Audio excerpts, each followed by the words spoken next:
Lions TV, full time from Lions TV Towers via the Kassam Stadium. It finishes Oxford United 1, Millwall 1. It was a really poor game of football from both sides, especially all of it, but the first half, I just couldn't understand what was going on. Oxford looked like they had absolutely no intention of coming out their half. They just seemed completely content to sit back and wait for us to try and break them down. And at points, it was almost like a rugby scrum. The amount of bodies in the box, the sheer amount of loose balls, and everything was just getting sort of bundled through everywhere. I don't know whether that was their game plan. I don't blame them if it was, because they were just trying to disrupt and upset. But by the same token, we had absolutely fucking zero quality about us at all. None whatsoever. We couldn't string two passes together. And I do feel that was probably Oxford's game plan. I'm not knocking them for that. They're new to the division and they probably feel they're a bit inferior on paper to other teams. I've seen their manager say that, and he's learning in this division himself at the minute on the job. So it just really wasn't good.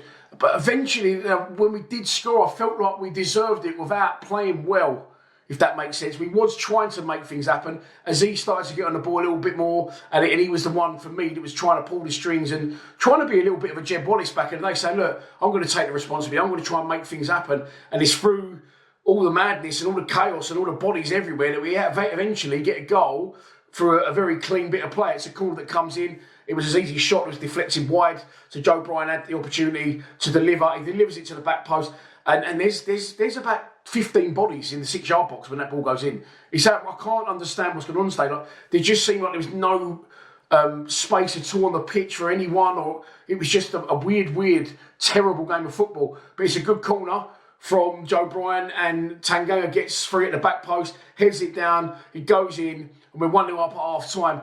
Now, at half-time, Coburn goes off. He did go down just before half-time, so I'm assuming it was part of that. And he brings on Bradshaw to play up front as his replacement, which I felt Bradshaw done all right. I know a lot of you are going to say, why has he not played the Serb? Why has he not played Langstaff? Why has he not started two up front? I do get all those frustrations. And I've said before, as much as I like Bradshaw and as much as I like Coburn, Bradshaw's 32 and Coburn's not going to be a permanent Millwall player. You've got the other two there that both look promising but can't really get in. And even though he's winning at half-time, it's weird. You don't want to change your winning side, but at the same time, Neil Harris's argument would have been, well, we're winning, so why would I change it? But, I mean, listen, I'm actually starting to personally dislike George Honeyman now. He's that bad in a 10. Right towards the end of the game, he flew into a 50-50 tackle down the other end of the pitch, and I went, brilliant. That's what he's all about. That's what he's good at. He cannot play in that 10. And in the second half, with Bradshaw very isolated because we started to retract, and Honeyman just in behind him, they're both, very slight players. Nothing was sticking. You sensed the writing was on the wall. So I do feel that he should have changed it at half-time, even though he was winning. I know that's not really a common thing in football. Usually you change it if you're losing to try and get back into a game, or you change it to defend what you've got. But even though we was 1-0 up, we haven't played well at all. And I just felt, now we had the lead, if we'd have tried to get a foothold in the game, establish ourselves, knock the ball back in the second half, change formation and really gone for them, we could have killed them off. And what wouldn't have happened, which I said was going to happen in the stream, which a lot of people on the stream were also saying, you know what's going to happen here? We slowly but surely started to get forward less. Our quality dropped out. Aziz's quality dropped out. I'm not knocking him for that because he was only one of the few who was making things happen in the game.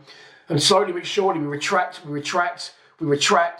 and then we don't kill the game off, and then they score their goal. And it's a really good finish. But at the same token, there's 4 Millwall players that haven't closed him down. He has it in an exact spot, the only place he could have gone, in the goal, and it's a really good goal. And I've seen him score loads of good goals in the second half of games this season at that end as well. So it's definitely part of their game plan, but we sort of got sucked into the game plan. And always back Harris, and people say it to me all the time, they say it to me on the stream, you're probably saying it in the comments, yes, I do, and although it is a point on the road, it is 2 points dropped. We should have absolutely killed them off. They was terrible. We wasn't as good, but still had the lead. And then once we got the lead at half-time, right, okay, we're fortunate to be in front. This isn't working. Let's go and change it now. Go 2 up front, or whatever you needed to do. Start knocking the ball about, start retaining possession, creating chances, and kill these fuckers off, and don't give them the opportunity to do exactly what they did go and do, which was equalised. So yeah, not the fucking greatest game in the world. It is 9 unbeaten, yes.